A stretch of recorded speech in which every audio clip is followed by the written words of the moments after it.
Hello, everybody. It is I, BigAl, once again, and joining me, I have SirSquiggleton High up.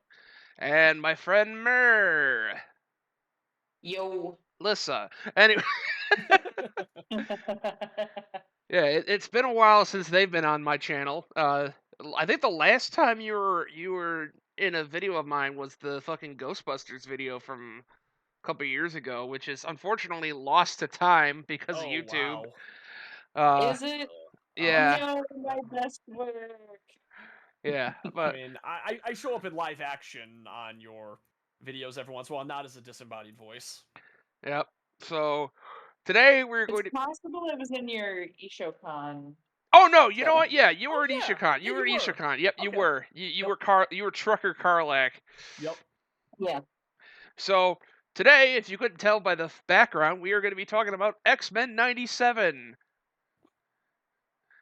And the reason, Woo! yep, the reason being is because all of us have seen the entire season, and we have a good chunk of stuff to talk about. And we're just gonna get this right out of the way, right off the bat. We're gonna talk about the non-binary elephant in the room, and I'm not talking about Melissa.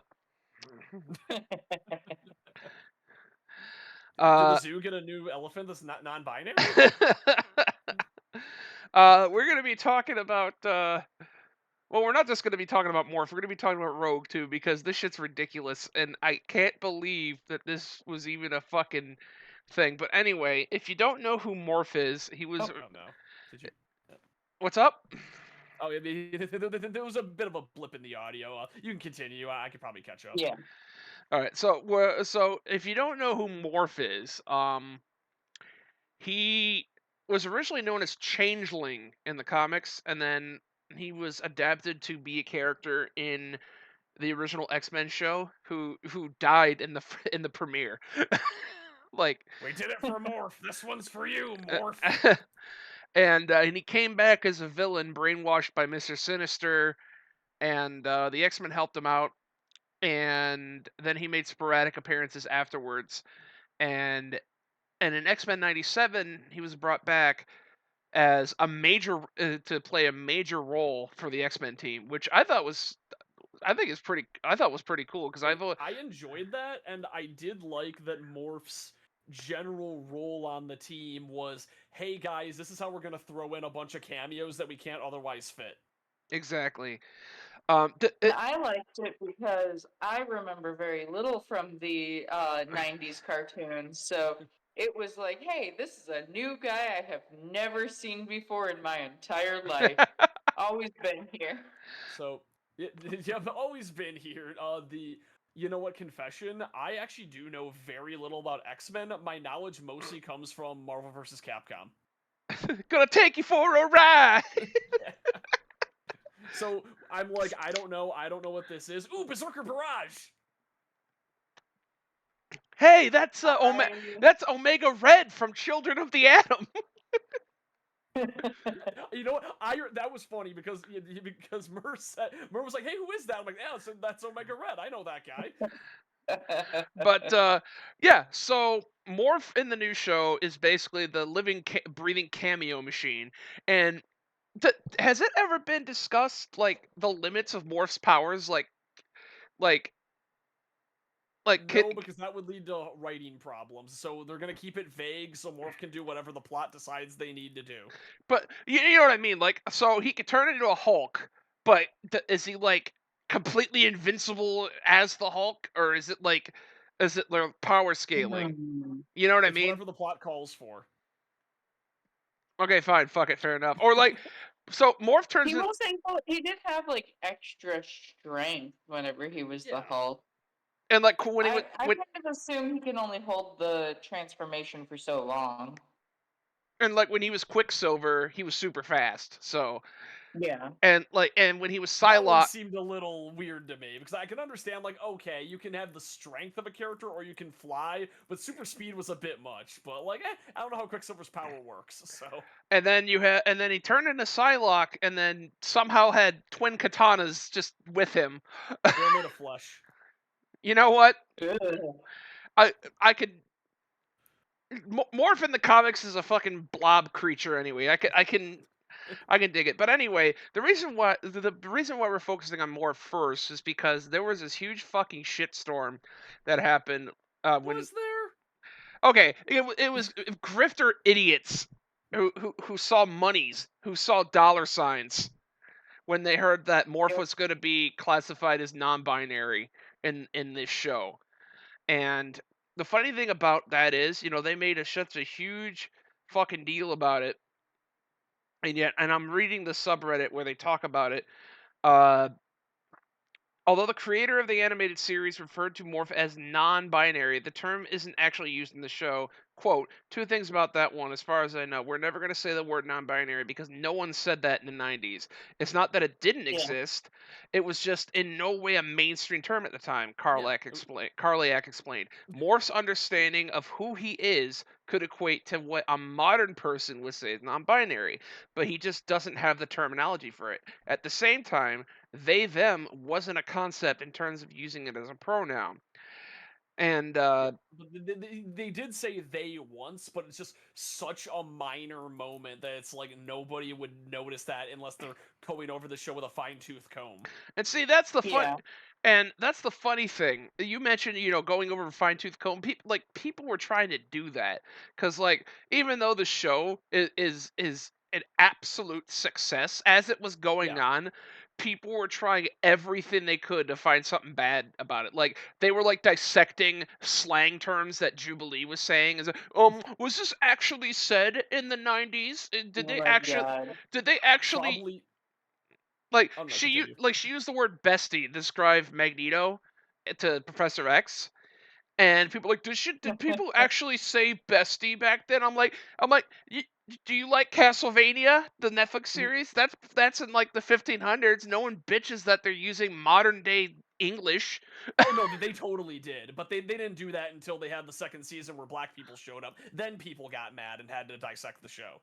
Oh, That's always my favorite thing. It's just people. It's like you only like, and and I'm not gonna say that this is exclusively like right wing reactionaries. People do it on either side, like, but people only care about that type of stuff and get like picky and semantic whenever there's something that they're offended by or that hurts their fifis, like for just like political things. Yeah. like but oh yeah, and Alucard gets sodomized, and that's somehow like a gay thing. Anyway, Even though that was meant to be a traumatic moment in that well, yeah, it's ugh. but anyway, Yeah. so as the writers, so like as we were saying, nothing ever comes up in the show about Morph being non-binary. There's not like a coming out party. They don't show his room and he has like the fucking trans pride flag. Like none of that shows up. Literally the only like thing that even acknowledges him being non-binary is that they use they them as pronouns for Morph. But like That once, I think every other like time they just say morph. yeah, they either Yeah. say they said they like once or twice, and then they just refer to Morph by his name afterward, like for every other time. That's it. Have you guys seen Our Flag Means Death? I don't, but Yes. I know it's the gay pirate show. Yep. Well, so there's a so it takes place in like the Ugh. 1800s or whatever, and there's a non-binary character in there Hmm. named Jim, Yep. I love and Jim. they use they pronouns throughout because they use a lot of modern vernacular, but uh instead of them saying that they're non-binary, whenever they're like, so wait, are you a boy or a girl, they're like, I'm a Jim, does it matter? Jim. Yep. And like, I thought that was a beautiful way to handle it because Yeah. people wouldn't have said that at the time. They wouldn't Yeah. have had the word non-binary. So, Yeah. you know, They have the concept no, but no verbiage for it. yeah, like third genders have always existed. Yeah, that's the thing. Um, That's the thing that blows my mind. Where people are like, "Oh, these non-binary people didn't start showing up until now. Why is this in the X-Men '97?" I'm like, if you read like actual history, like actual world fucking history, like trans people and non-binary people have existed ever since humans did. There was a honestly, character. they they probably exist in any like system where you have a rule that this is X and this is Y. You're gonna have something that breaks that rule. Mm-hmm. So, if you have like strict gender roles, like um, women are homemakers, and that is what a woman is, and men go and they work to provide for their family. You're gonna have a family where that's the opposite. Exactly. Or you're gonna have a family where there isn't a dude. And so people just like they get like too bent over something that beyond what it means for your personal identity doesn't really matter. So speaking of people getting bent out of shape over nonsense, let's talk about Rogue's ass. Yeah. Cause oh my god, I can't believe that this got as big as it did. Not Her not her, ass, yeah, I can't believe not. it either.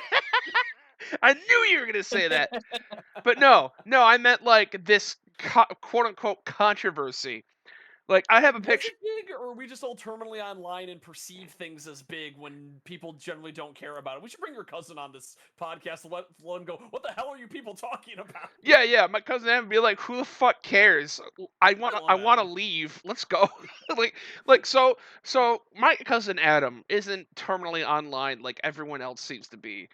Whatever, Yeah. like whenever I bring up like a review on the internet, or what people think about the internet, he's like, Al, why don't he's like he gives me shit for it. He's like, why don't you As you form your should. he's like, why don't you form your own opinions for once and stop parroting what other people say on the internet? And Because he just does that's all the not give internet a does. fuck like what people say on the internet or what people review on the internet, which I really want more people to be like my cousin Adam, cuz It's like yeah. No, my buddy Tom, he is like his nerdy thing is Star Wars, and if I try talking to him about like anything, he's like, I don't care about this dumb controversy. I'm just watching this show. Ooh, this is neat. but Yeah. like and this I is like yeah, to go ahead. I like to watch people talk about like stupid shit on the internet. Just like stupid drama from TikTok and whatnot. Because I deal with a lot of stress at my job and things that don't matter that are also just ridiculous. Very funny way to de-stress. Oh, it is fun. But I'll tell my partner about some of this stuff, and it's like he's just like, "That's stupid. I don't know why people cared." But what fascinates me about the rogue's ass thing? Okay, well first of all, you see in all these like grifters videos, they're like, "Oh, they took her ass. Look at this." Like oh, they only have like one screenshot because that is literally the only time her ass ever remotely looks like that. You know, out of the entire series, like keep in mind, I've watched this series more times than I can fucking count. Out of the entirety of that series, that is it's just one frame where her ass looks like that, and that's it. Yeah, So the I a- the animator was was just really horny that day. yeah, and uh, and what's really funny to me is that they have a character like Morph exists, and they're like, oh, we can't have this LGBT stuff in shows meant for children. It's grooming children and exposing them to sexual degeneracy. Are By they the like way, SpongeBob? they better make that fictional character's ass the size of a small planet, or I'm gonna lose my fucking mind. Yep. Like It's you so know stupid. you know what I mean, right? Where like, they're Yeah. bitching over Yeah. like LGBT characters existing, saying that it's degeneracy, but they're bitching that a character's ass isn't big enough. Yeah. Usually on a kids show. Um no, it's like people are like that too. It's like this degeneracy. Won't somebody please think of the children? No, I hate And thinking then about they're children. like, Children suck. until I can masturbate to Yeah. it. Yeah. Yeah. You better not come for my boner. But like I, Damn it, there's a pun there, and I'm not creative enough to think of "come for my boner." So Mur, I so Mur, so Mur, I just wanted to talk about Morph one more time. You wanted to say something about Morph regarding their sexuality, right? Yeah, so because there was something that I think you said that you couldn't find the original quote, Yeah, but apparent where like there was one of the writers is like, "Oh yeah, Morph totally wants to hook up with Wolverine." And I I'm mean, like, who doesn't? I mean, he did fuck yeah, Hercules at one point, but Yeah, yeah. yeah, like from that perspective, it's like okay, fair, but like so he supposedly has this secret deep love for Wolverine, and maybe that's why he was like, "I love you, Logan," in the last episode, yeah, but as Gene. that Yeah. just like one that isn't referenced at all anywhere else, so it just completely comes Mhm. out of left field. Two, it Morph hasn't had enough screen time, so it's like you gotta as like an actual character with thoughts and feelings, so you have to actually establish something relating to that. And Yeah. three, that's just what we love in our love triangles is for them to become a love square. Like, no, it's better if he's just a bro, I think. Yeah. See, It here's like yeah, here's the thing about that. He Bro, if you're ever is. feeling lonely, I'll cross dress and tell you I love you. Here's the thing about Morph. You're like, oh, it's better if he's a bro. That's how he was in the cartoon. You know, he and Logan were best friends. Like Logan was the Yeah. only like when they found Morph alive, dealing with this brainwashing with Mr. Sinister and being on his own. Logan was the only one who was like, no, fuck that. He's my best friend. He's the only one who's ever made me laugh. I'm not going to give up on him. I'll go to the ends of the earth to find him and bring him home. Logan was the only one who did that in the entire show, and everything that like whenever Wolverine and Morph are on screen in the cartoon, it was just total mhm, bro behavior. Like, and I got some of that in '97 too. Like when Logan Yeah. was in the shower, and Morph was like, "Hey, Logan, need some help with those hard to reach spaces?" And he like take and he like his hand morphs into Wolverine's claws, and I'm like, see, that's the type of shit like bros would do to each other at like a frat party or yeah. whatever, you know? Yeah, it's And like like, to even be if it's like clear, playful flirting, guys are just like that sometimes. yeah. And like to be clear, I want the gay. Give me the gay. Yeah. Like, you know, it's like it's not that I don't want the gay, because sometimes people will use that whole thing of, oh, I just think they'd be better as best friends than as lovers. Why It's not like, both? no, that's not my thing. If like if you give us more, if you give it, even if you just gave us more screen time with Morph, like hanging out with Wolverine, and you give us some time for it to develop, then give me the gay. I'm fine with it. But it's just in the story that we have. No, it's just they need to do some editing. Like if I was gonna criticize something about this show, is they're trying to put so much into so little time, and there's I no breathing I room. was Exactly. just gonna say the pacing of this The show is pacing absolutely nuts, and the pacing's honestly, I fucked. appreciate it. Like the pacing's kind of fucked. In fact, you know what? Let's go. You know what? Like that's really all I want to talk about with Rogue and Morph. I want to go down the episode list, shall we? Yeah. Yeah, Let's see if I can remember like a lot of the episodes and like how many things happened in each Okay. one. So I have the episode list right here. Uh, so it was a 2 episode premiere. The first episode is To Me My X-Men, and it kind of reestablishes the X-Men. It plays out like an episode from the show where it's like, hey, here's the X-Men. They're sheltering some kid who's a mutant, and also there are Sentinels.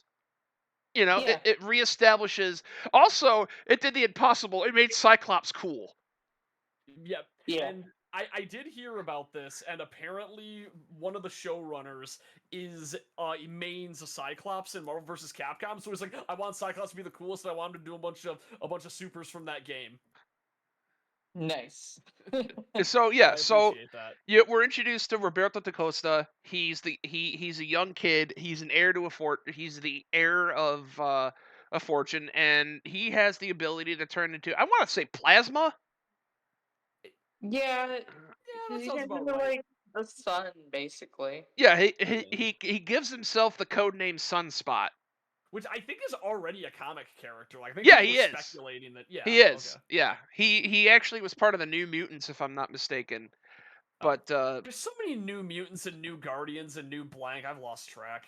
anyway, so as a first episode, it's solid. And Yeah. Cyclops Hmm. using his optic blast to brace his landing is just fucking. Yeah, people, I like that. I love it. People were like, his neck should be broken from that because of I this. don't care. Yeah, No, and no superpowers. so Yeah. I forgot the name of the guy who voices Cyclops. He sounds exactly like Norm Spencer from the original show, who sadly is no longer with I'm us. checking the cast list right now. Cal Dot is Wolverine. At first, people are like, ugh, he doesn't sound like Wolverine. I'm like, he's like 70, guys. Fuck. Yeah. God, give him a break. Ray Chase. Ray Chase. Yeah, he sounds just like Cyclops from the original show, which is Yeah. awesome. Um, let's see. Like every returning cast member from the original show did a fantastic job. Storm's voice actress has not aged a single fucking Yeah. day. Yeah. Um, No, neither as has. somebody who plays a lot of video games, Jennifer Hale has sounded the same for like 20 years. Yeah, they have Jennifer Hale as Jean Grey, which I was kind of wishing they had her old voice actress back, but I can deal with it. George Buza is Beast. He hasn't sound like he's aged a fucking day. Um, Rogue's voice actress, you can tell she's aged a little bit. I think people are over exaggerating by saying that she sounds like a chain smoking Southern granny. Um, I think Yeah. she I mean, well, sounds fine. that's a hot voice. So She sounds Yeah, like fine. you know who thinks she sounds like a chain smoking granny? Cowards, that's Yeah. who. You Um, know I'm who like would be into a chain smoking granny? me. Deadpool. I rest my case. let's see. Magneto's voice gives me chills. Yeah. Like, Oh, and Oh, Magneto was fantastic, and they knew he was oh, fantastic. and he's so jacked.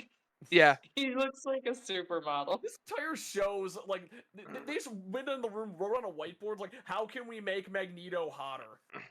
like so anyway, the episode ends like Scott and Jean, they're having a kid, and Scott's like, "Oh, I don't know how I could do this without the professor, blah blah blah."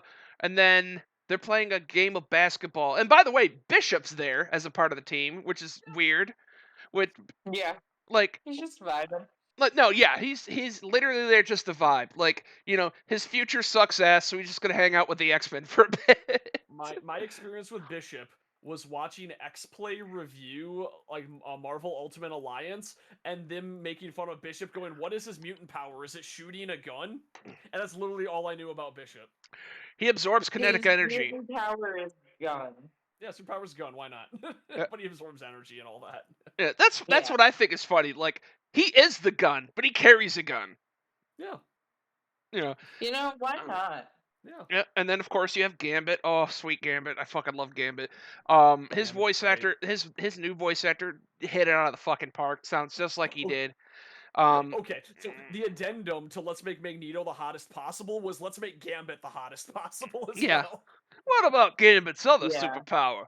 He fucking takes off his shirt. Yeah. But anyway, I love Black Sclera so much, so it's like that's such a good design. so Magneto. Oh, I know. So it turns out I'm like, I don't even know why it's like this, but I ain't complaining. Magneto's in their house, and he's like, "Oh, guess what, fuckos? Everything belongs to me now." That's why you don't voice Magneto.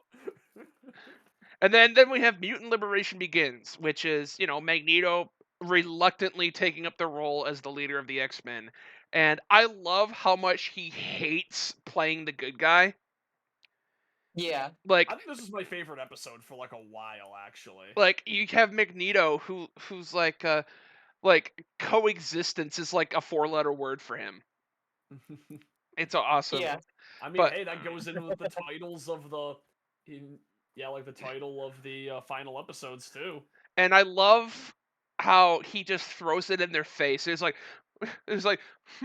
I gave the Morlocks their entire fucking island. What has your professor done? I gave them their own goddamn. Yeah. I gave them their own goddamn island. What has Professor X ever done? Died apparently. And Yeah. but but no, I love that. And then Magneto has his trial. There's a riot at the trial, because and they want the heads of everybody who's on the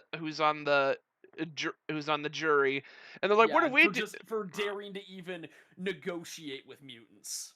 And then you have the executioner who appears just literally just this episode, and Yeah.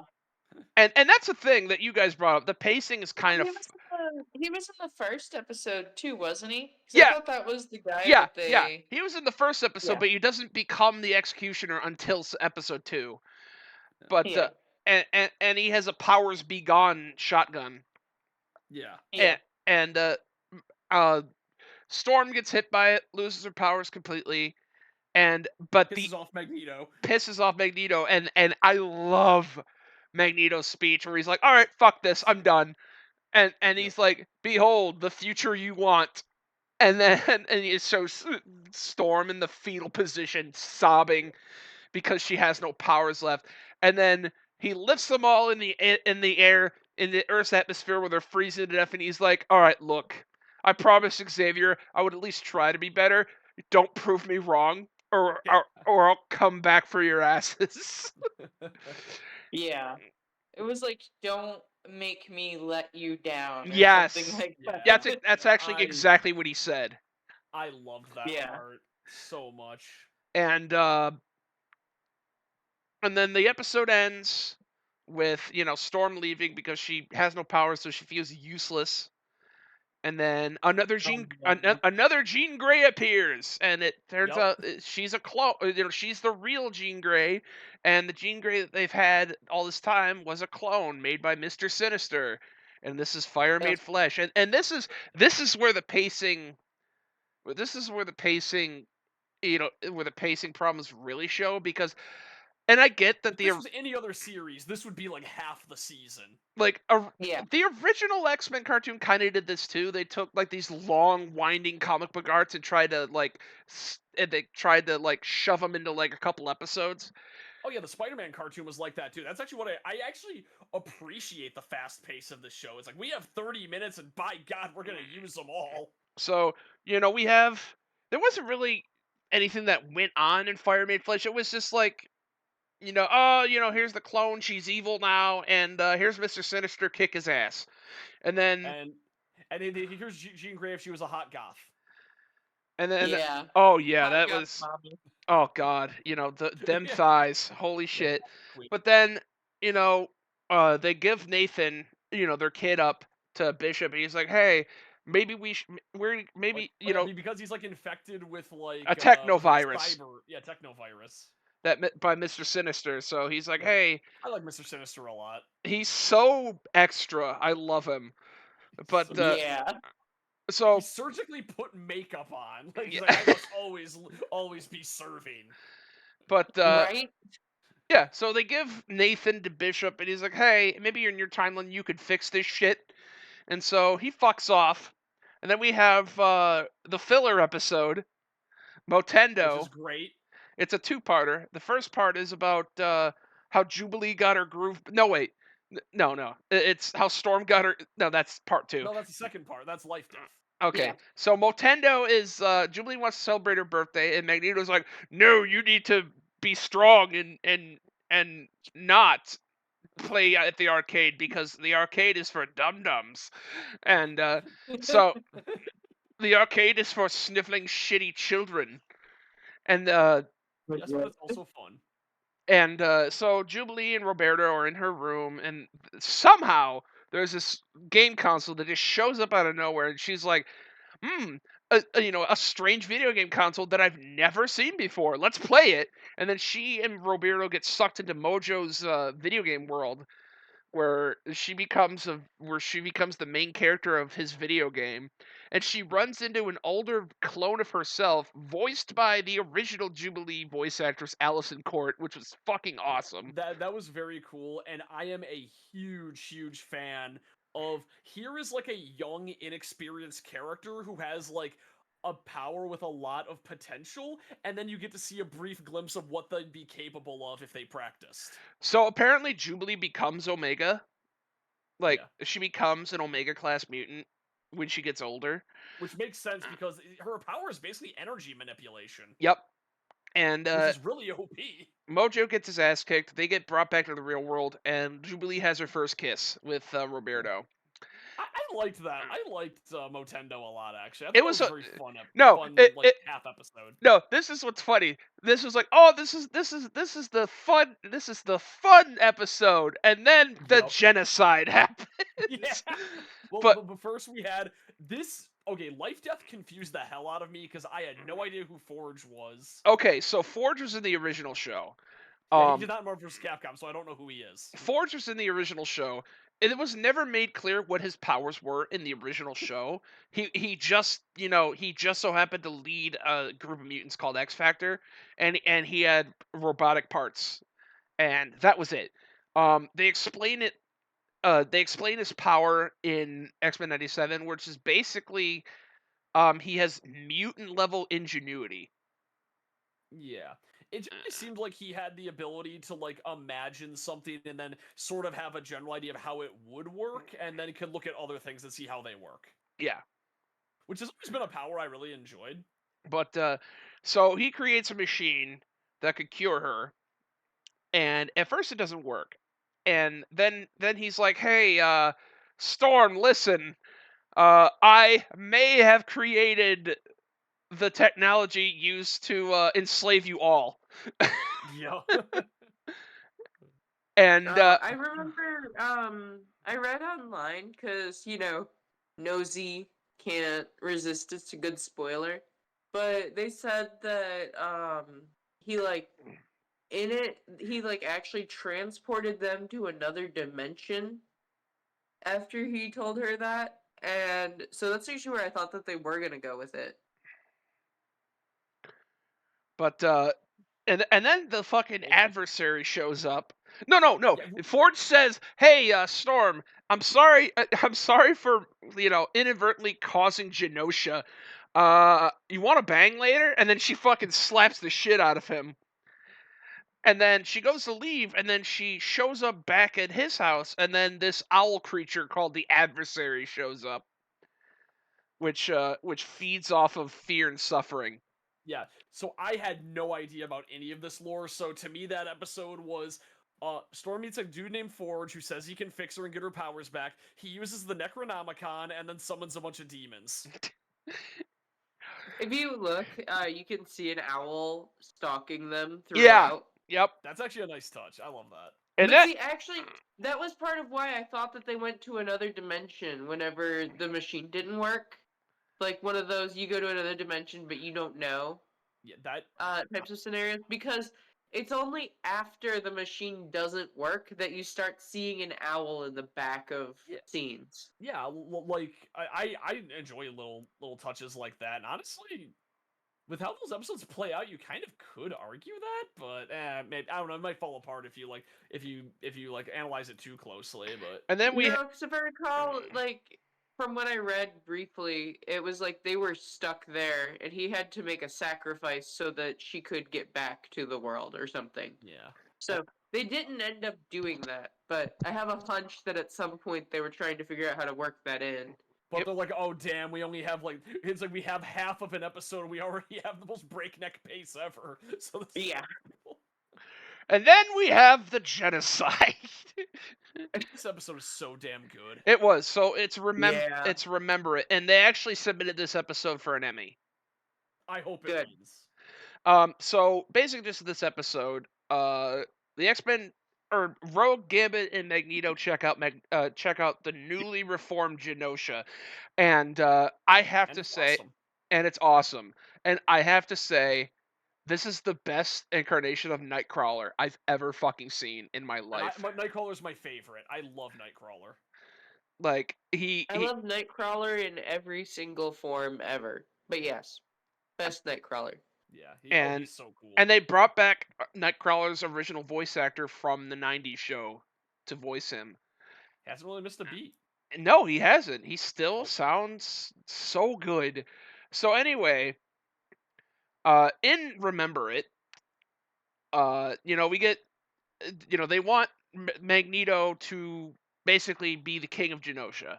And then he's like, "I'll do it, but only if I get to have Rogue as my queen." And Rogue's like, "Fuck you, Magneto. I'm not." At first she's reluctant to do it. Yeah. And then she's like, "Hold on, I got to tell the truth to Remy."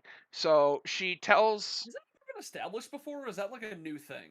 not in the cartoon. It has in the Okay. comics. I figured well, everything's been done in the comics. But anyway, she tells Gambit, "Hey, listen, I may have fucked Magneto at one point, and I'm starting to get feelings for him because he's the only person in the entire planet who could touch my bare flesh." Yep. Because magnetism or some shit. Because electrostatic or whatever the fuck. Yeah. And You could make like basically a little force field or something. Yeah. and then Full body condom. and then Gambit's like, "All right, I'm just gonna friend zone you now."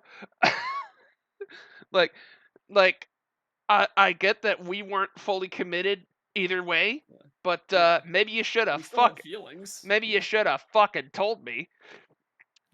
Yeah, And just a bit. so I was on Gambit's side for a lot of that. It's like, yeah, that's poor guy. so anyway, they have this huge gala in Genosha. Ace of Base starts playing because it's the Yeah. '90s. By the way, the soundtrack, the licensed soundtrack that they have is fucking incredible.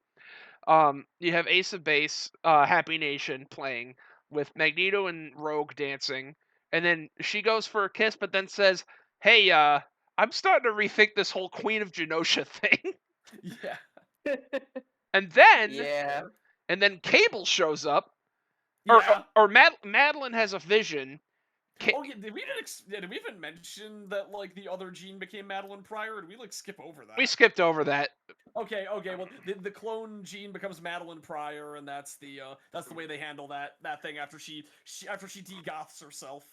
Yep. So Cable from A the tragedy for all. Cable shows up. Mhm. Cable shows up for the future, and keep in mind he showed up a lot in the original X-Men, and it's hinted in the original X-Men cartoon that he is Cyclops and Jean Grey's son, or at least a version of Jean Grey's son.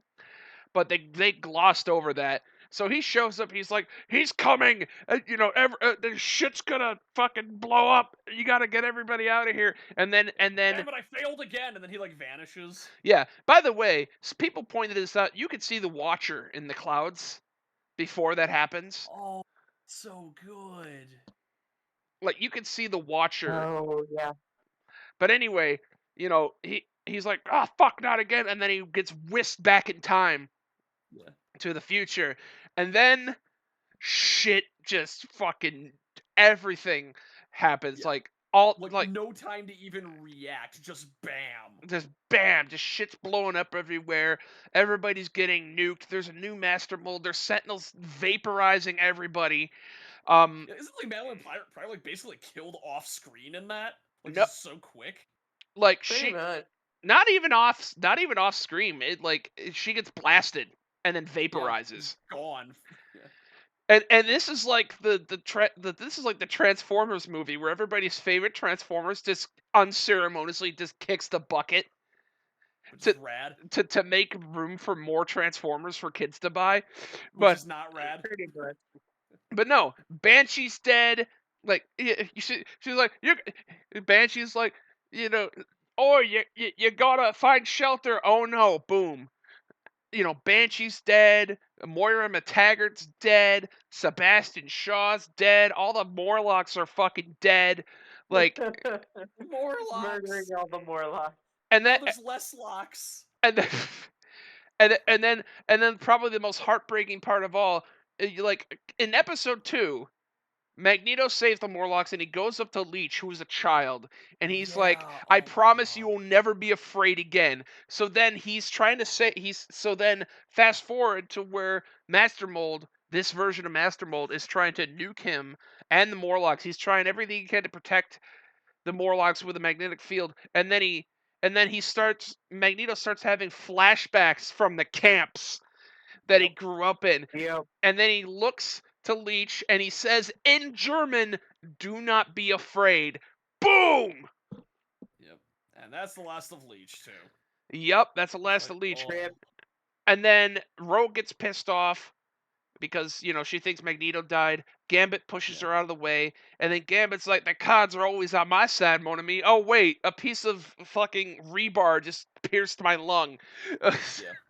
So But Matt, he helped take down Yeah. Master Mold. yeah, which is the the title comes from Gambit's catchphrase. The name's Gambit, mon ami. Remember it. So as he's Yep. impaled by Master Mold, he grabs on to the tendril and uses his mutant power to charge the entire Master Mold and blows it up. Yeah, which is rad. And then you see the aftermath on the news where the rest of the X-Men are like, "Oh fuck, this ain't bad." And another thing I want to point out, there was an in the beginning of the episode, there was a TV interview with the X-Men, and Oh yeah. and Scott Summers, he lies about having a kid because he didn't, because he didn't want him living in his present. And then the news reporter's Yeah. like, "Why'd you lie about having a kid?" And he's like, "'Cause you're normal, bitch." It's Yeah, you don't get it. like you don't. You Yeah. Yeah, don't have to deal with the fact that my child had a cyber virus that had to be sent to the future. You'll never have to deal with that bullshit. yeah. So Cyclops like fucking goes off. I thought he was gonna like turn into like heel Cyclops, from the Krakoa era. You know what I mean? I thought he was gonna like turn into like you know, the Cyclops was right Cyclops, Yeah, and Yeah. but he cools off. but But we'll get to that. we'll get to that. But so anyway, Thaus is dead. It ends with Rogue cradling Gambit's lifeless body, skin to skin, and she Yeah, goes, "Sugar, I can't feel you." that line got me. Yeah. And then we get Life Death Part 2, which Yes. it's pretty straightforward. Yeah. You get a glimpse into the Shi'ar Empire with Professor Xavier finally showing up on screen, and then it goes. With all these bird losers that like I think even like there was like this funny I remember I was listening to a podcast of people talking about that. I was going like, I don't care about all that space. I was like, yeah, neither do the writers. That's why they were getting that out of the way as quick as they could. So like, Oh my god. So that's actually one of my biggest complaints is I have never once in my entire life heard of the Shi'ar Empire. Neither have I. And I was just like lost for like 15 or 20 minutes until somebody finally said their fucking name so that I could Google shit and then I could find out what we were talking about. I mean, I'm like, okay, this is some space shenanigans. I see the Kree. I see Roland the Executioner, or whatever the hell his name is. That like guy who like who's like I guess a big deal, but in every adaptation gets jobbed out really hard. Yep, pretty much. so Although he was great in Guardians of the Galaxy. so Oh yeah. so it goes between, Professor Xavier's, adventures in space, and Storm and Forge's adventures with Forge trying not to die.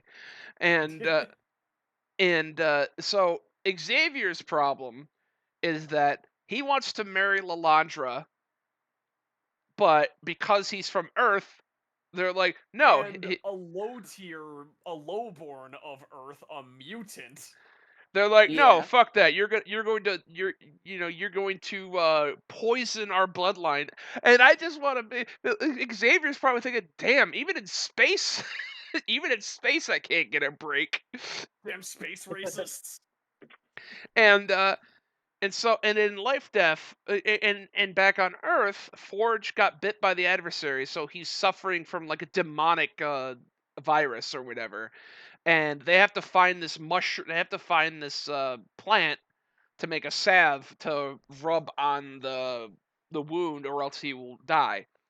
And it's all about Aurora, overcoming her personal fears and personal setbacks Yeah. to regain her powers. And Yeah, then because it's like, oh yeah, you have the ability to regain your powers. You just kind of have to subconsciously agree to let your body regain its powers. and what's funny is in space, Deathbird, who is Lalandra's sister, she's like, all right, if he renounces everything on Earth and you erase all of his memories of Earth and the X-Men, then you can marry him. Yeah. And they're about to do that, but when Chikar, what the fuck is it? Araki. But when Who cares? Araki, who is Lalandra's personal whatever, is like, "Do you renounce the X-Men?" and he hesitates, and Deathbird's like, "See, I told you he's a pussy." And then there's this massive fight that happens, and then Xavier's like, "Wait a minute, I forgot about the most important power of all, Deus Ex Machina." And then he like sucks everybody in the astral plane using his mental I powers. I loved that scene actually. Like I was pretty mad in the episode, but the second he's like, "Nah, bitch, I'm taking y'all to school." Like, okay, I kind of got excited. I'm like, this is not, like that's the best way that Xavier should be, which is I'm gonna force you all to get along, and you're gonna have a dialogue. Damn it. And Yeah. I love it when He put them in the get along shirt. Yeah. I love it He when put them all in a giant get along sweater. I love it when Deathbird is like, "This is fucking stupid." He chucks an apple in her mouth. Yeah. Yeah, that was great. You know what's even better? She probably has no clue what that's a reference to. All of any of like the little like jokes and sight gags were purely for his entertainment. Of course. Yeah, it's like, what are these desks that are attached to chairs? We don't have this in our culture. Yeah, what bird people? You're on? What is that what is that sphere in front of you? Is that what Earth is supposed to look like? It's the wrong color and has words on it. I like that Deathbird called Earth the space ghetto. Yeah. I saw this post where it's like the Shi'ar Empire rolling their windows up when they pass Venus. Pretty good. But no, Accurate. I love how Xavier is like, if you have a question, please raise your hand. And the only one who does that is Araki, who's the personal what do you call that? Personal mentor Isn't to this like name Gladiator or something? Or Gladiator is the guy with the mohawk. oh, okay, okay. Um, I guess like the personal guard or like I don't know, right hand. Araki's the older Shi'ar Yeah. who he raises I want to say mentor or whatever. For senpai, fuck it. So he raises his hand, and then Professor Xavier is like, "You people are colonizers," and then it juxtaposes with Storm and Forge going to this mountain range to find this plant, and it turned into fuck Whitey, and it was like, because Forge is Native American, and Yeah. and Storm is like, why do you keep these places around, made by people who basically fucked your people into extinction? But no, it's funny that they're both like on opposite corners of the galaxy. They're talking about colonizers. Yep. I thought it was great, and Professor Xavier is awesome in this series. So Yeah, anyway, I really Yeah. that really made me get excited about Xavier. so That whole Xavier, experience. so during this, Xavier gets a vision of every mutant on Earth being obliterated by Sentinels, and then he doesn't scream like in the original cartoon, which makes me sad. But instead, he was like, "My children of the atom, they were drinking wine and making love, and now they're all dead." Yeah. My favorite game on the PS1. And Lalandra is like, "Wait a minute, what about our wedding?" And he's like, "Fuck your wedding, I gotta go home." Yeah. My X-Men I've been fucking bird people while my X-Men were dying. I mean, I'm true. not cuckoo for cloaca. And then back on Earth, she's like, "All right." Storm's like, "All right, so where's this plant?" And Forge is like, "You're not gonna believe this, but it's in this very tight, dark corridor, and I know you're claustrophobic." And then Storm's just like, "You fucking asshole." So so Right. so she's within arm's reach of the plant, and the adversary shows up, and the adversary is like, You're still a bitch." And then Storm's like, "You know what? Fuck you." And then transforms into 70s Storm. Yeah, which That was I pretty great. which I like that, but I kind of wish that it was sort of a combination of the two. That it was like her mohawk but longer and like going to the side or something. But Oh, see, there was like this one piece that I didn't like in the back of the mohawk that Oh, just that like the ponytail. yeah, I hated that piece. It just looked wrong. Yeah. So I was glad whenever the Yeah, mohawk was it's there. like okay, cool. You got the hair. I like that. You know, so I'm like a big Yeah. fan of like your final form as a combination of everything that came before. so I just like it was specifically the mohawk. I think only looks good from like two angles, and then every other angle it could have looked good, but they drew it bad. Just like in real life. Yeah. Mohawks are good from only certain yeah. angles. So anyway, the adversary is defeated. She cures Forge. They're like, "Hey, let's see what's on TV." Oh no, genocide. Oh no! Kenosha got blowed up. And then Always a good that's where the sign. episode ends. And then we have Bright Yep. Eyes, which is focused on Rogue and Cable. Bright Rogue just going around the world beating up everybody. it starts with Gambit's funeral, and I really like that Nightcrawler's the ordained minister. That was great. It And, was great, and I thought it was a really nice memorial speech yeah, too. It and, was and very here's the good. thing that really confused me, because people like all the grifters, they were absolutely convinced that they were either going to downplay Nightcrawler's Catholicism or remove it entirely and be like, "Oh well, they're probably going to make him Muslim because being Catholic isn't woke enough." I think I saw that same post, and I think I like wasn't it like somebody on Facebook too? Probably, yeah. Or yeah, no, 'cause I was looking at that, and I'm like, dude, I posted the image. Oh, like I don't like to get involved with these idiots, but I remember like posting the image, like, dude, he gives a speech at a funeral, you dumbass. Don't gaslight yourself into like hating things for no reason. Yeah. But anyway, it was a beautiful speech by Nightcrawler. And Jubilee's like, "Where the fuck's Rogue? This is her Yeah, boyfriend. Why?" And then Logan is like, "Grief's a lonely road. Like, what is it? Grief is a yeah, lonely road. Only Rogue can figure out how to overcome it or whatever." And Nightcrawler was yeah, like, yeah, you were lucky you didn't see the shit that we saw, because yeah. you'd probably go berserk too." And then cut to Rogue basically just tearing ass everywhere, going into secret military facilities. And I love, Clowning on Thunderbolt Ross yeah, fucking and then Thunder. Captain America. Yeah, Thunderbolt Ross is like, "Hey, we're in a place that held the Hulk. We're fine." And then she just fucking tears it apart like paper. Yep. And then he's like, "Wait a minute, I thought you mutants were the good guys." She's like, huh, "Sugar, you killed the good guys, so now you Yeah, have to I deal like with that. me." And then Yeah, that was pretty great. she shows up at this shack that Gyrick was held at. And then Captain America shows up, and she calls him a cop. Yeah. And then yeets his shield over a mountain and leaves. No, this is okay. People are confused because they're like, "Wait a minute, this isn't the Captain I know. If this was the Captain America I knew, he'd be like all gun ho, with Rogue trying to find." Like, this is '90s Does Captain not. America. Yeah. This isn't Marvel Cinematic Universe Captain America where he's disillusioned by his own country. This is bootlicker '90s Captain America. Yeah. You know, And where he was like, "Hey, sorry, but we got to do things by the book." And Rogue was like, "You know what? Fuck your book." And then yeets his shield across the stratosphere. Yeah. I love that.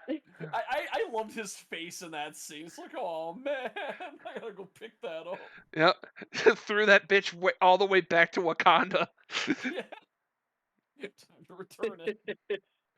It's So, just like Black Panther is just like sitting in his like study reading in front of a fire, and it just comes through without like it just like embeds into the ground somewhere, and he's like, "Well, You found your way home. But so anyway, so she finds out where Gyrick is located, and it turns out that he's in like a fucking mansion in the middle of Mexico. And then she absorbs information with her touch, and then she passes out because she's interrupted by um Bastion, I think. So she passes out. Gyrick wakes up. And he's like, everything's going according to plan, and then Bastion's like, nope, and then just fucking chokes Now, him out. watching Bastion's introduction, I had no idea who Bastion was. I had never heard of this And then character. Yeah. Bastion chokes him to death, and then While listening to Flying Purple People Eater. Rogue wakes up to Nightcrawler, and she's like, man, you won a hell of a lottery, having a psychotic sister who loses it over a man. And he's like, you've lost two, but you didn't make them die, you helped them live. And then, I'm not gonna lie, this scene made me like waterworks when she starts just bawling and sobbing over Gambit and Magneto and hugging Nightcrawler. She just lets it loose, and then her voice Yeah. actor sounded so good, like actual like torment, anguish coming out. And then she looks up, and all the X-Men are there to help her out, Yep. you know. And Nightcrawler is like the most quotable person on the show other than Magneto, because Dude, Nightcrawler's awesome. you know, family's or what was it? We choose family or whatever.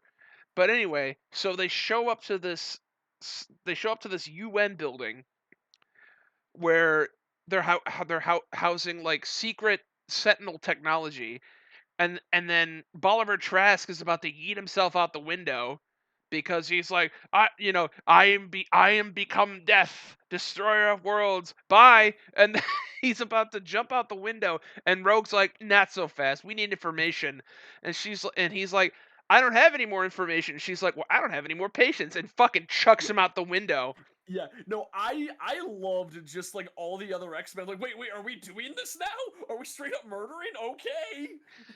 And fucking Wolverine's like, no, like Nightcrawler's like, Rogue, what have you done? And Wolverine's like, what we all wanted to do years ago. Yep. Yeah. And then like they hold on it for a while, and I'm assuming he does hit the ground, and then reveal he's ingrained with Sentinel technology. No, but I love how she claimed Gambit as her man. Yeah. She was like, that Yeah. maniac killed thousands of people in Genosha. He put a good man, my man, into the ground. Both my mans into the ground. So then Bolivar Trask is a human sentinel now, and every one of them get bodied, including Rogue. And then Cable shows up with a neutralizer Hell yeah. grenade. And then this is what I love. So in the original show, almost every character had their own like music cue. Cable's theme from the show, the original show, starts playing when he shows up. And Nice. I'm like, that is an awesome touch. Yeah. And so he's like, That is hey, pretty great. and then he's like, yo, Dad? Yep. uh Yeah, and then that was yeah, we got shit to do. And then it turns out, Mr. Sinister's been working with this guy called Bastion, and Bastion is holding Magneto in his basement. yeah, that was revealed that Magneto is still alive. And what's weird is that he starts like shaving Magneto while Purple People Eater starts playing. Yeah. And he was really fucking creepy with it. I don't know what that was about. But anyway, we go into the 3-part season finale. Yep. The Yeah, first one. Tolerance's Extinction. So What a title! It's a good title. so part 1, it starts out with Magneto's holed up in the ground, and then what was I gonna say? So I can't remember everything that goes on, but basically Bastion has created an army of human sentinels. Yeah, he basically just found like a bunch of mutant-hating humans, and then said, "Hey, how would you like to be part of my initiative?" And then just like basically made them all sleeper agents filled with robotics that like every one of them can single-handedly bring down like 5 mutants. and even like normal people that like he even like kidnapped people and then did it to Yeah, them and they didn't know. his own mother. He did it to his own mom. So you find out that Bastion is actually like the spawn of Nimrod. So what happens? This was explained by the showrunner. When Bishop, Shard, and an alternate present Storm and Wolverine went back into the past to save Xavier from getting killed by Nimrod in the 60s, they blew up Nimrod. Part of him stayed behind. Okay, That's what happened. Part that of him makes stayed sense. behind and infected Bastion's dad, and that's how he became ingrained with Sentinel technology from birth. Yeah. And because the pace is so fast, like there's no time to explain. We need to rush forward for this. So, my favorite part by far was the summer's family vacation, Yeah. Oh, where yeah. where Cable, Jean, and Scott are getting attacked by these Sentinels, and my favorite part is Scott going, "Oh man, screw this," and Jean going, "Hank's gonna kill you. This is the third Blackbird we've gone through." They go to the Blackbirds so often. That was great. That hurt. That hurt. I'm a numbers guy, so that hurt me in my budget, but that was great. Yeah. So then they fly off in a Porsche. With Cable goes, "Wait a minute, you guys have a Porsche?" Yeah. And then Scott, of course this is based off a 90s property, so he has to say some cheesy one-liner like, "Let's show these toasters why you don't screw with the Summers." Yeah, which is great. Like that is what kind of person like Cyclops should be. And then we get and then they infiltrate the mansion, and then we get this sweet fucking fight with Wolverine and Nightcrawler. Just slicing people up, but it's okay because they're robots and they can merge back together, and so the human part is still okay, We also even though they're getting dissected. we also get a POV of what it feels like to get bamped by That Nightcrawler. was really cool. I loved that because Bamfine is like, I know it works differently in like a lot of iterations, but like seeing how it looks in first person is so cool. So at the end of the episode, you know, th- oh, I wanted to bring this up. So before this happens, Roberto comes out to his mom as a mutant, right? Oh yeah. And then Oh yeah. And then Roberto's mom was like, "That's nice, honey. Uh, thanks for telling us. We knew all along, but we wanted to make sure that you were the one that told us." And then at first it's all wholesome and shit, but then she's like, Yeah. "Now we have to shove you right back in the closet because we can't Yep. let the neighbors know. We can't, and Yep. we can't It's let." gonna hurt our business. Yeah, we can't let our shareholders know that you're a mutant. By the way, I'm holding a charity event for those who died at Genosha. Yeah. Yeah. Oh. Oh man. like we're holding Yeah, man. like we're holding a charity event for people who died at Genosha, but we can't let them know that my son's a mutant. So anyway, Anyway, oh, and then the Sentinels show up the at that Sentinels sh- point. the Sentinels show up, chase Roberto and Jubilee. They crash into the charity event, and he's like, "Mom, help me! These robots are trying to kill me." And they say that the Sentinels look at each other. They're like, "We don't kill mutants. We save them." To Yes. which So come with us and get in this. Get in this windowless van. To which his mom goes, listen to what the nice men say, Roberto. Put the collars on and get out of here." Yep. And that's when I What think I liked about that scene also is after she closes the door, in a lot of stuff they would show her like her how she's feeling, but I liked that they didn't because it doesn't matter how she Yeah. feels. She's Her still a actions scumbag. matter. Yeah. this is when I figure out that the true villain of the series isn't Bastion, it isn't Magneto, it's his dumbass mom because she Yeah. exists in real life. Yep. Yeah. Because Um. There's so many like her. Legit. Ugh. but Fucking mom. That episode was one of the tightest, also, if I so Yeah, recall. that is Oh true. yeah. So at the end of the episode, the UN agent that has been shown throughout this series that reluctantly stuck by Magneto. It turns out I don't know if she's working for Bastion But she Yeah, survived. She survived Genosha. Like she was kind of working compassion, but she didn't know that they were committing genocide. She just wanted to like she was just in the program to control dangerous mutants, I guess. yeah, But it was something like that. Yeah, that I feel was probably there was something that got cut There because were, she's also there. Well, no, like there has to be something that got cut because she's also wearing like an outfit that looks like his with no explanation. yeah. so anyway, she feels pity. She feels sorry for what happened with Magneto. l- Oh, Release it. his tattoos are on full display. Yeah, His yeah. numbers. They are not hiding the fact that he was a Holocaust victim. Yeah. They Yeah. zoom in on his numbers, which, by the way, are the same numbers in the comics and the same numbers in the X-Men movies with Ian McKellen. Good. I Oh, didn't that's ever great. change. So anyway, she's like, fuck Bastion, and then releases Magneto. Sinister's like, oh, this crazy bitch let Magneto go, and then and then Bastion like puts her in a harness so that she can't move, and then she's like, you know what, fuck humans, Magneto was right, and Yep. Looks at the camera and says Magneto was right, and then Magneto does a massive EMP. and that shuts down the entire planet, and then Yes.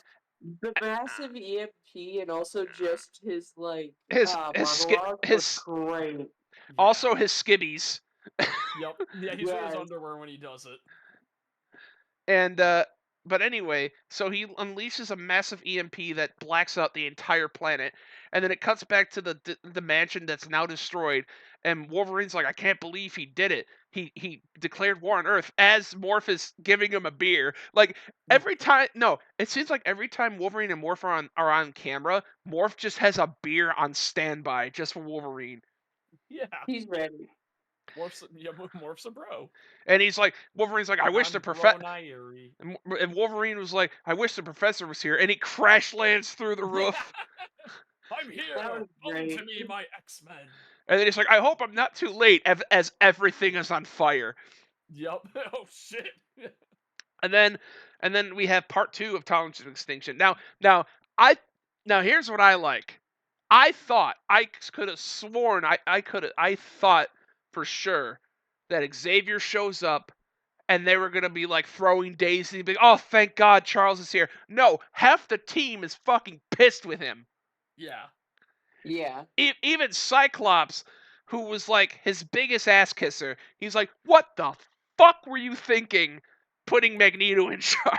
Yeah, and he like I think that the best thing is that they like, when they were thinking about why they put Magneto in charge was maybe he just wanted us to have a family, and like Xavier straight up said that, and like Cyclops seemed disappointed in that fact. Like I thought you would have a grander plan than something I could come up with. Yep. Yeah. And Oh, it was so good. Yeah. and then Magneto just takes the sunken remains of Asteroid Yep. M, puts it back in the stratosphere as his new fortress. And then And then touches down with the other X-Men. Goes, yo, who wants to join me though? Because Xavier sucks. Rogue shows. Rogue's like, and then Rogue is like, you know what? Fuck you guys. I'm joining Magneto. Yeah, Yeah. But Magneto's entire monologue was perfect. Where it was so good. he's like, Charles, I promised the boy a future without fear, and then I saw his eyes melt within his skull. Mm-hmm. Promise because he believed in me and the bullshit you made me shovel. Yeah, And then I loved that. it was great. and then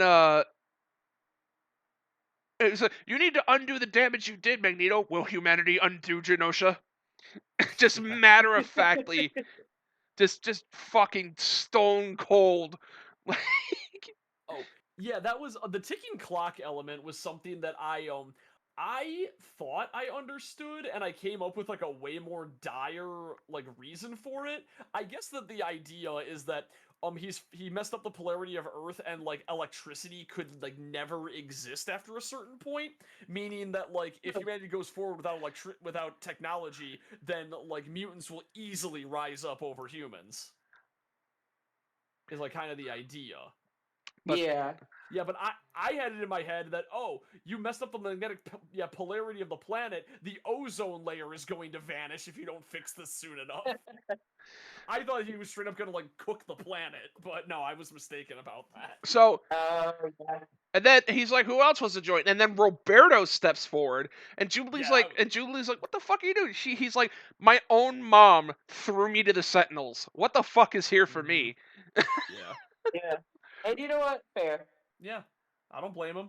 He wasn't he hadn't bonded with most of the X-Men yet. He even like said that he felt like a stranger. Yep. Yeah. So then Poor Red Birdo. yep. So Yeah, then they come up with a plan, a two-part plan. Half the team is gonna find out where Bastion is and disable his connection to the Sentinels using the same headband that was used to disable the Phoenix. And the other half are gonna go to Asteroid M to confront Magneto and hopefully convince him to reverse reverse the magnetic field, the bullshit that happened on Earth. And Yeah. what's really cool is that because all of their supplies are destroyed at the mansion, they go to Muir Island and put on their original outfits. that led to one of my favorite lines. It's such a lame like gag, but it was calling back to that line from the X-Men movie. Like, oh, what'd you expect? I love yeah, yeah, Yellow spandex. yeah. What'd you expect? Yellow spandex, and then in this one, what'd you expect? Black leather?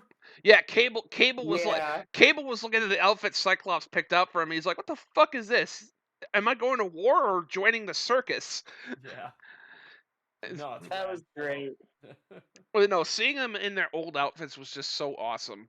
I loved that part. So then Same. So then, at Bastion's base, Morph turns into Hulk, Oh which yeah, was they awesome. picked the absolute worst team comp, like just for the Yeah, sake of drama. That team comp was fucked. yeah. Let's take Logan, the guy with the metal skeleton, to fight Magneto. Yeah, that's a great idea. There's that post I love. It's like the Wolverine every time he meets Magneto, I'm gonna kick his ass, bub. And then it's like, no, but your bones are made out. I think I can take him. 5 minutes later, my bones. Oof! Ouch! Me bones. Oh man, that was so good. So Like, so can't like Cyclops like a hard counter Mr. Sinister too? yeah, it hit like Cyclops's laser eye beams like do massive damage to Mister Sinister. Yeah, They just melt keep his him far flesh. away from Mr. Sinister. Yeah, yeah. He's the only one in the entire show that is shown to do actual damage to Sinister. So you gotta keep him away from the drama. Yeah. Yeah, let his wife take care of it. Mm. But no, like so The person Jean who was kidnapped and like cloned once before. Jean's fighting Sinister and then Cable shows up brainwashed and starts fighting her and he's like, "I don't need my gun. I have genetics." And then just Yeah, fucking because he's also a psychic. Cause like things don't skip a generation. and then and then so That was pretty great. so I then liked that reveal. up in Asteroid M, they're fighting Magneto. They're trying to keep Rogue away. Uh, Jubilee and Roberto have a lovers quarrel. I said I was sorry, Jubes. I'm sorry. I'm sorry. um, so Magneto or Charles, like Wolverine takes off Magneto's helmet, and Charles starts to enter Magneto's mind, and then Cyclops gets a vision that Jean Grey is getting killed by Cable, and then he fucking optic blasts the Professor and says, "Sorry, my wife's in danger. They need more time," which gives Yeah, Magneto the opportunity to slam his own helmet on Charles Xavier and start crushing his head like a grape, while yeah, saying, like oh Yeah. while calling him a race traitor. yeah, And then Wolverine stabs him in the gut, and stabs him in the back, and I'm like, oh shit, here it comes. yep, I've been in a lot of wars, bub. The brave always die first. And then he just rips the fucking adamantium from his bones. yep. In an exact copy of the comic panel. And then that leads us to the final episode of season 1, where we start off in a flashback to where Magneto and Xavier met in the bar, discussing their worldviews and their powers, and then it turns out they're inside Magneto's mind, which is filled Yep. with a cold ocean abyss. And I thought they were going to go full onslaught. I thought, Yeah. because I'm like, this is exactly how it happened in the comics that led to onslaught. But I'm glad it didn't, because it instead focused on Xavier like helping Magneto cope with his trauma, Yeah. and his Yeah, which PTSD. I enjoyed that a Yeah. lot more than let's turn it into a literal final boss. I mean, it would be cool, but that's kind of not what the show was going for. It was going for no, this is about like a battle of philosophy.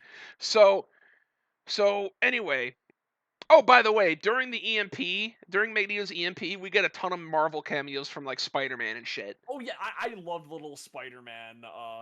Yeah, the Spider-Man Mary Jane watching on TV. Yeah. Yeah. Apparently it was a big Yeah. deal. Apparently that seeing him with Mary Jane is a big deal because the Spider-Man series ended on a cliffhanger where he was trying Yeah, to find the real MJ, yeah. and apparently he found her and everything's fine now. Nothing like getting a follow-up after more than Aw. 20 years. But Yeah. We but an- did it, Reddit. We did. but anyway, Asteroid M's floating above in space. Magneto and Xavier are comatose. Um and Xavier hijacks Magneto's mind to restore the Earth, which Yep. also restores the Sentinels back. Yes. And then we find out that Bastion's like, haha, I'm going to kill everybody, eat Yeah. mutants and humans. Machines rule. No, this is what's funny. Master Mold in the original show did the same shit. Like Oh yeah. he's like, I'm going to enslave both mutants and humans because mutants are humans, and we're superior because we're robots. And Bastion's just doing the same shit. So Yeah. anyway, we get cameos from the Avengers, of course. Yep. Daredevil's in there, Cloak and Dagger, like everybody's showing up, Yeah. Yeah. All the and warriors. everyone's favorite Avengers and side characters are showing up, and It's just like that scene in Endgame where everyone's coming through the portals except all over Earth. and uh, and so the human sentinels are starting to like enslave everybody, and then Cable, he's crying because he just basically killed his mom, Yeah. and I love it. Bastion's like talking shit about Jean Grey. He's like, how many times have you tried to save your own mother? And he's like, 200 times. But how's your mom doing, Bastion? And Yeah. Yeah. That was so great. I Oh, loved it. that line was amazing. and then he's about to kill Cable, and then the everything starts rumbling. He's like, maybe you should have checked. Maybe you should have checked. Cable's like, maybe you should have read up on your history and what it says about my mom.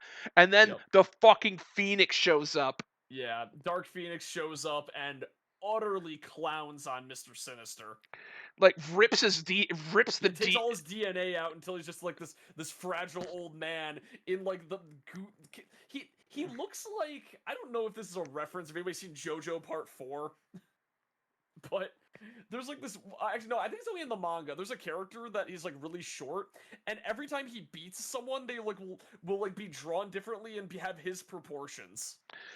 But And anyway, it's kind of like that. They just make him a laughing stock. It's kind so of then Yeah. so Bastion destroys the headband the headset that they were Yeah. going to use on him, but then Phoenix just like through sheer willpower reforms it back into a Yeah, complete reforms machine, to disable his powers. and then disables his powers, and then everybody's normal again, and then Bastion's like, what have you done? You severed my connection to machines. No matter, I'm just going to rip Cable's arm off and beat him to Yep. death with it. And then I fuse love with it. him just beating him with his own arm. Yeah. And then he integrates Cable's cybernetic parts into him, and he becomes his final form. Yeah. And then he's like, Beautiful. you know what I'm gonna do? I'm going to destroy Asteroid M, and then have it crash into Earth, so it's like the fucking so that it's like the fucking Ice Age. Yep. And then he goes That toward. would have actually been a probably like dinosaur level asteroid. Yeah, it would. And then he goes toward, and then they have to, and then the X-Men on Asteroid M have to figure out a plan to stop Bastion.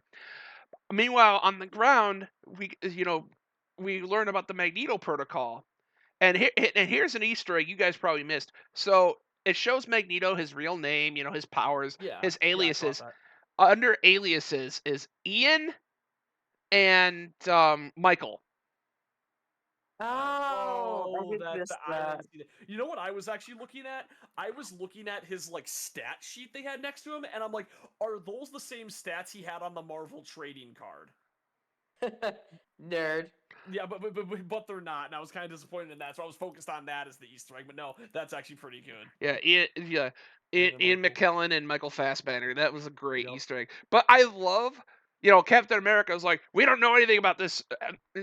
President Kelly, we don't know anything about this asteroid. We need to go through these protocols now. And I love how it's the most, it's like pages and pages of his document of this protocol. So what's the master plan? Chuck missiles at it and hope for the best. Just keep firing ballistic missiles until the problem goes away. Which is the most American fucking solution to a Yep. problem I've ever heard in my life. Oh Like, yeah. one of my favorite images ever is on the Mars Attacks trading cards. The final card is Triumph over Mars, and it's a bunch of fighter jets flying off of Mars as it explodes in the background. As you do. That's a pretty great Yeah, one. So it's a good image. so Bastion shows up. They fight. There's an awesome fight.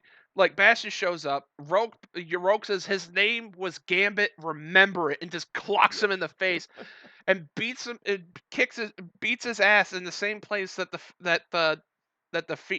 X-Men fought the Shi'ar Empire to save the Phoenix, which is the blue area of the moon.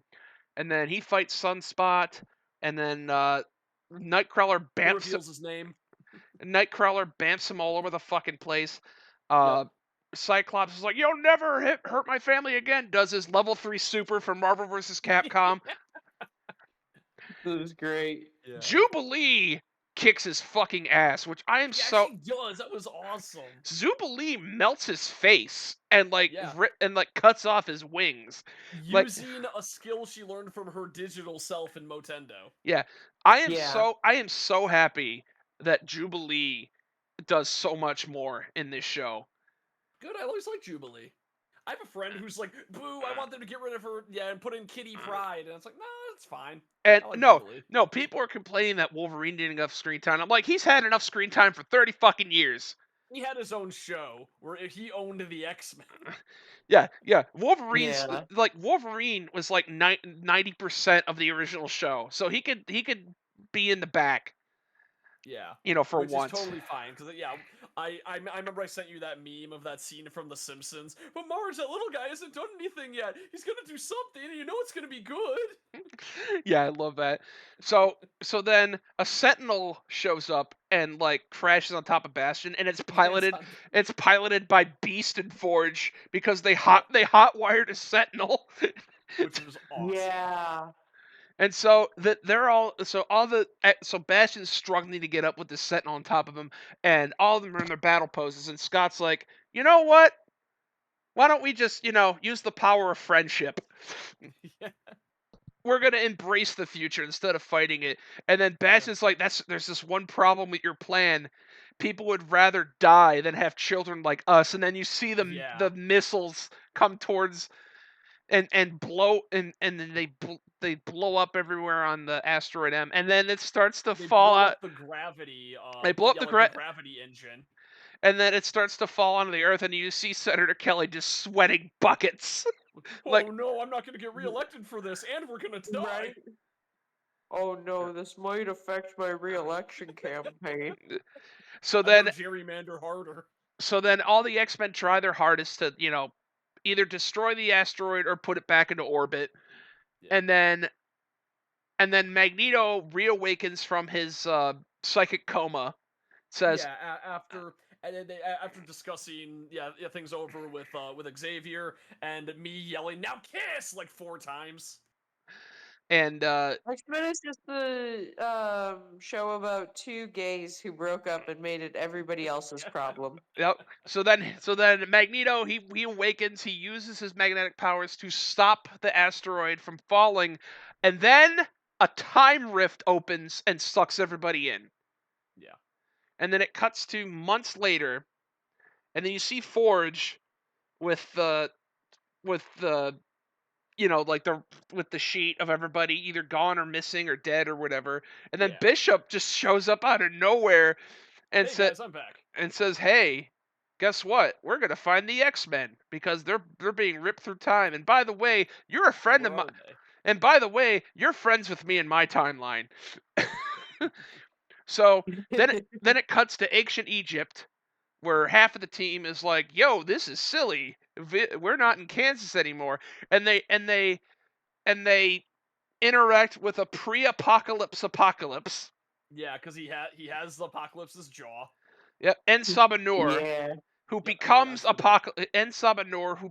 Apocalypse, and then Mhm. we also cut into the future with Cyclops and Jean, where they meet a younger version of their son Nathan, Yeah, where he was like first sent. and then my favorite part is like, my name is N Sabanur, and then Beast goes, "Oh dear," because he knows. He knows. He knows who that is.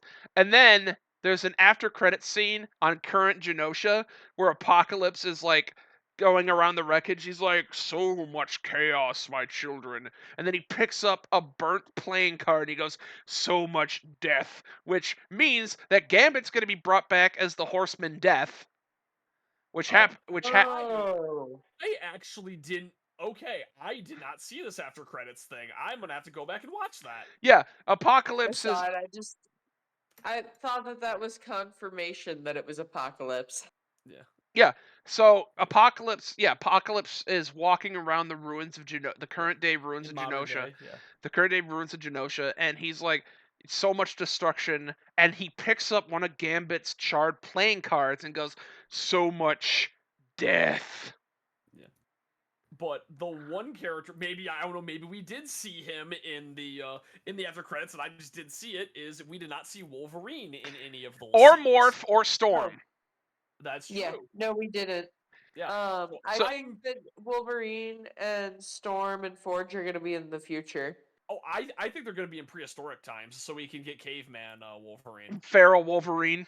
Yeah, feral Wolverine with the bone claws, because no They longer has the could be. adamantium. Like they just have another timeline that they didn't show. See, I was thinking there'd probably be two groups, Yeah. and we got most of like the heavy hitters Yeah. in the past. So I was thinking the other ones that we haven't seen would be with the future crowd. Is okay. Actually, for some reason, I have it in my head that like caveman Wolverine is a thing. Is that a thing, or was that like a gag that like got ascended into other comics? He becomes feral. Yeah. Like his hair grows like crazy long, Yeah, because I had that toy. and Nice. he does regain his adamantium skeleton through the use of Apocalypse, Yeah. Okay. but Yeah, but but it like puts his body into overdrive, and he like becomes like deranged and feral. So I yeah. don't know. Okay. Like at the end of every episode, I'm like, where the fuck is this gonna go? So I don't know what they're gonna. So clearly they're doing the Adventures of Cyclops and Phoenix for one part, and they're probably gonna do Age of Apocalypse for another part, and they're clearly gonna do Gambit as a Horseman of Death. Yeah. This is absolutely terrible. I just realized where my misconception about caveman Wolverine came from. Where did it Is come The it from? from comic a Marvel. Dojin? What? No, well, it might as well be. Do you know the comic Marvel? Marvel. Or I like it's spelled like the name of a town. No, I don't. Okay, so this was like a weird, like I want to say like late '90s, early 2000s, like parody comic that like made fun of current events and like was full of in jokes. And there was a scene where the main character goes back in time to see the first human, and it's Wolverine. And I thought that was a reference to Wolverine being back in time at some point. Oh, But apparently that was made up for Marvel. Okay, never mind. okay. Oh, okay. Okay, I thought that was like a big part of Wolverine's lore, but no, it was a misconception from a parody comic. Aw. Maybe they'll do it. That'd be awesome. So here's That'd be pretty cool. the thing about like adamantiumless Wolverine. The Adam it's been revealed like years after the cartoon that the adamantium was actually poisoning him, Yeah. Huh. and without the adamantium, he's basically indestructible. because because Yeah. like he like the reason why he was able to survive the adamantium process in the first place is because he has a mutant healing factor, and the adamantium is actually poisoning his body, and it's constantly being healed by his body. But because the adamantium is no longer a part of his body, he's basically invulnerable. Yeah, I do Oh. know that Wolverine's healing factor is utterly insane, and a few times he's grown back from like a single cell. So what you're saying is you can strike him down and he'll come back 10 times more powerful. He'll come Yep. back just as powerful as the first time, and he'll just keep hitting you like somebody playing Dark Souls and fighting a single boss. But yeah. So are we excited for season 2? I am very Oh excited. yeah. I will be honest and say when this show was first coming out, because I never had the attachment to the X-Men like you did, like Uh-huh. I was just kind of meh about the whole thing. But then, like as I saw you and everyone else getting hyped about, I'm like, okay, let's give this a shot. And then I'm watching, like, yeah, this is really, really good. You know what's funny is, again, I don't remember anything about the X-Men from whenever we were kids. I mostly I watched fucking X-Men loved Evolution. X-Men. I was hyped for this. I'm hyped anytime an X-Men thing comes out. I just don't remember anything about it ever. My favorite That's me in a lot of old cartoons. Melissa, my favorite memory of you is when you were wheelchair bound and you cosplayed as Professor X. That was awesome. That was so fun. Being to me, my X-Men. And it was me trying to push you to the the Rensen Yeah. from the Kobo Center to make Dude, more you paneling wanna know time. the worst thing about the Rensen? And this is not Yomakon's fault. This is Yeah, the Rensen's fault. yeah, Um, is that they lock the doors and escalators or elevators on certain floors yeah, at night. yeah. So It's not wheelchair there's accessible. that we got off on the second floor or something. It's Yeah, like the lit up glass yeah, walkway yeah. That floor floor. sucks.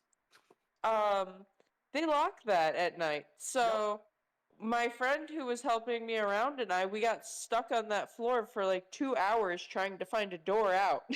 Yeah.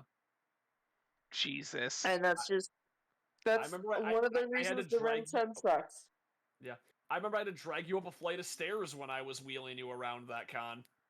Because Yeah, we couldn't good get time. upstairs without going. We couldn't get upstairs without literally going up a flight of stairs. The least handicap accessible hotel I've ever been in. Right, that hotel was made by Pawtucket Pat from Family Guy. Oh my god. All right, but Oh man. But yeah, Um. okay. So season 2 has already been planned, and yeah, I think it's done. They're just waiting to release it. yeah. You don't Um want to overwhelm Yeah. people. It's probably in the touch up and editing phases. yeah. Season 3, well, here's the thing that blows my mind. They shit canned the director not even a week before the show premiered. Yeah, what was the deal with that? Nobody I can't I don't know. So Bo DeMeo has an OnlyFans and he's a gay man. Yeah, So people are speculating it has something to do with that. Hmm. yeah. That That would be how fucked ironic. up. That'd be fucked up if it's true. If they got rid of Yeah, him because he's an openly gay man with with a risque gay OnlyFans. yeah. It's almost like he fits an allegory for something that is mentioned in the show a lot. But Yeah. no, I do not know why he was shit canned. It's all speculation at this point, and so far he hasn't come out and said anything about it. But he has come out and talked about that the episode "Remember It."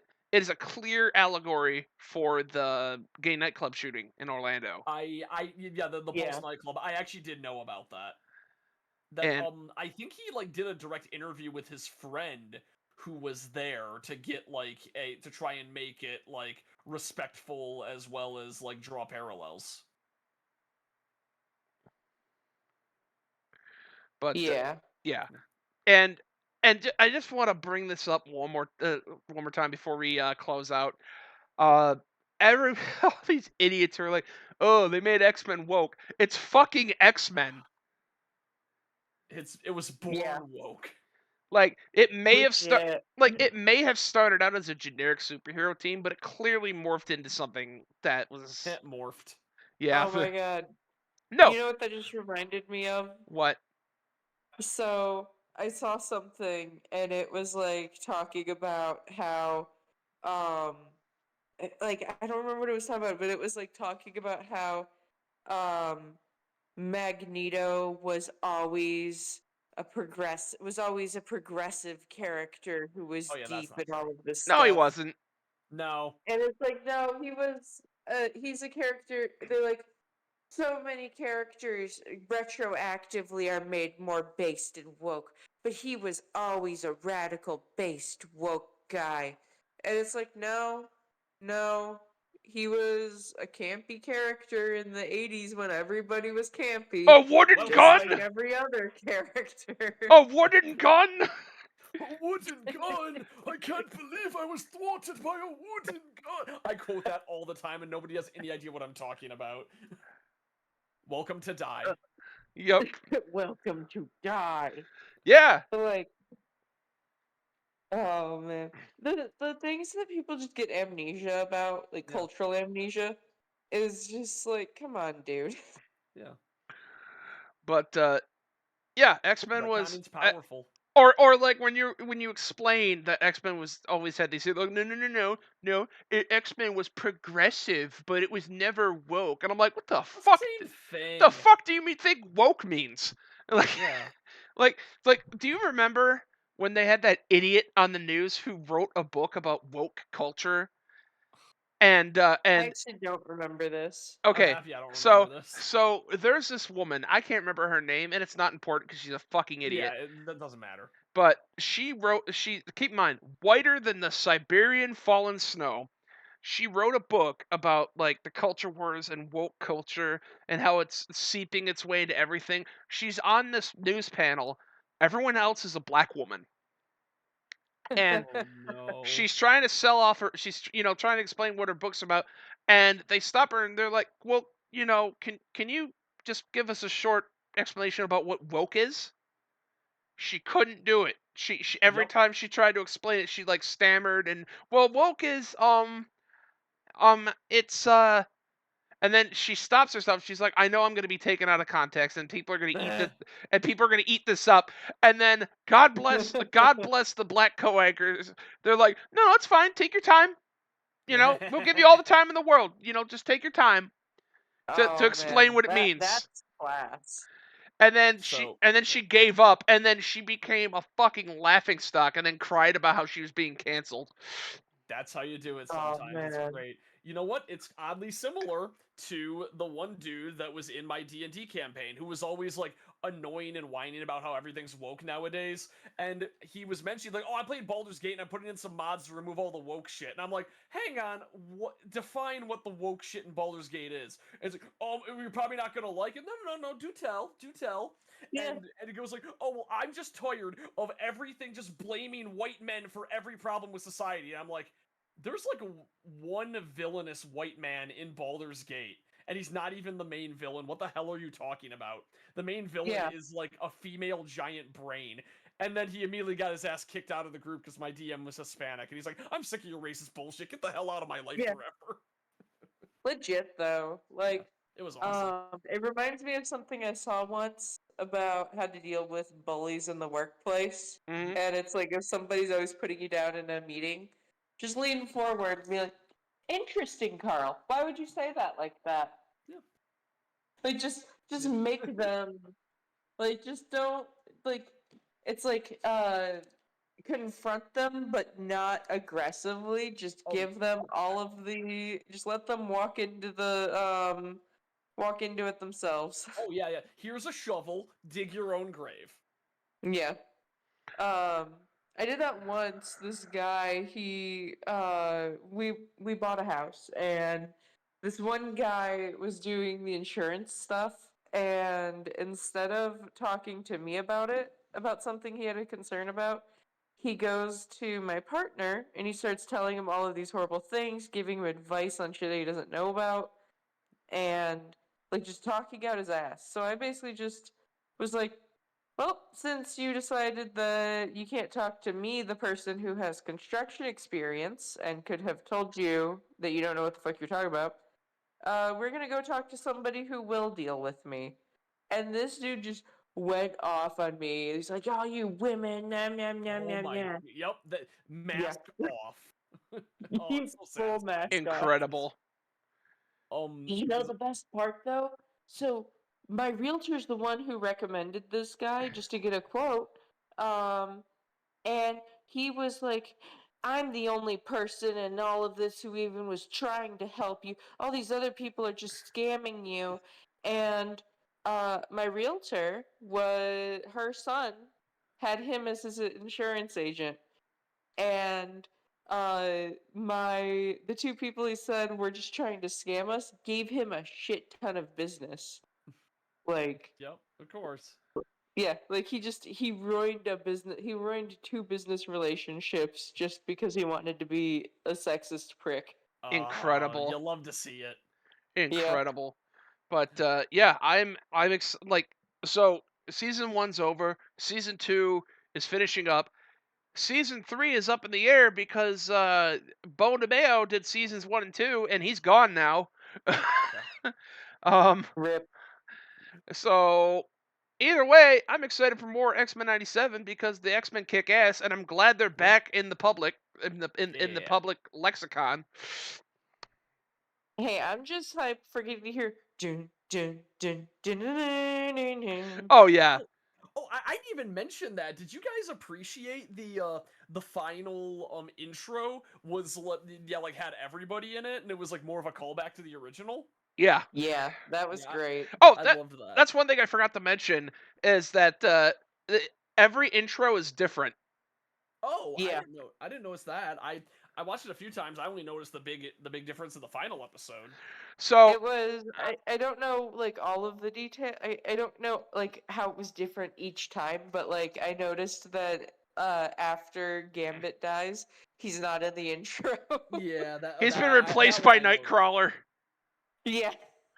So so basically, um, every intro has like snippets calling back to the old show, and but it's snippets that are relevant to the current episode. Oh, that's great. Yeah. So like in like Life Death, with with Storm and Forge, it shows a scene from the from the old show with Forge and X Factor, and here's another neat like throwback. So in the original intro of the original show, there's a quick little snippet of Jubilee running away from protesters, and then she she's trapped behind a fence. In the new show Yeah. X-Men 97, that scene, it's the same scene but it's Roberto. I actually did catch that. Yeah. Yeah, that's cool. But yeah, every intro is different. Um, and what's cool, what's really cool. So okay, so it starts out with the original intro, right? Basically, the closest you get to the original intro of the original show, right? And at the end is Professor X, and he zooms in. As the second Magneto gets introduced, then he's replaced by Magneto as part of the roll call. Oh, that's funny. And then when Professor X is back, Professor X takes his place back as part of the roll call. Nice. Yeah, I remember noticing that. And then Yeah, there's just a ton of little things like and that. like Yeah, no, there's a lot. The show bears rewatching. so like, Storm shows up in her like 90s outfit, during the roll call, and then when she loses her powers, she's out of the roll call, and then when she comes back, it's the outfit that she's currently wearing as part of the roll call. Like it's little shit like that that like put a smile on my face, like little details like that. It's awesome. I hope season 2 Yeah. we get that that yellow chicken Wolverine. Yeah. I hope season 2 we get Wolverine slicing cold cuts. All it needs is some slicing. or or the scene in the Dark Phoenix where in the Dark Phoenix saga where he goes up to a turkey, it's a roast turkey, slices the leg off, starts chewing on it, and just goes turkey. But anyway, Just something different. Oh, Yeah. that's all I got for this discussion, Same. yeah. I have one other important thing. and that It's is, my cat's 9th birthday. Happy aw, birthday! happy birthday, Melissa's cat. Is it Rowdy. Rowdy? Rowdy and Mumford. Oh, both of them. Happy birthday, Rowdy and Mumford. Yeah, Happy they're good birthday. guys. Happy They, birthday, Rowdy are, and except Mumford. that one time I really pissed off Rowdy by like picking him up and moving him, and then I got to see him look at me and look down and see he wasn't in the spot where he was, and then get really mad and attack my leg. Oh yeah, no, that's just Rowdy. Whenever whenever he first met Wes, I left him alone with him, and he tried to just like gently pet him, and he gave him a warning bite. Yeah. But Wes was able to win him over because one day we had pizza, and he put down his pizza plate and let him lick the grease off of it, Aw, and they've yep, been that's how you win besties the ever since. that's how you win the cat over. Cats can have a Look, little bit of pizza grease as a treat. legit. All right. Well, That's the best. That's the best thing to end on. yep. Well, Yeah. I had a lot of fun with this discussion. Um, I got to see you guys again, especially you, Melissa. It's been too long. I'm currently Yeah. making a brand new mead, so Ooh, it's gonna be a piment, which is made with grape juice, and there's also mixed berries in it. nice. So That'll it's be exciting. yep. So it's gonna be it's a mixed berry cherry piment. Nice. So Can't wait to yeah. try that. Cool. Yep. So I just started it. It should be ready in about a month. So yeah. Nice. That's all I got to say. Thank you for joining me, and thank you guys for watching. This is Big Al, SirSquiggleton, Melissa, and I shall see you another time. Big Al, over and out.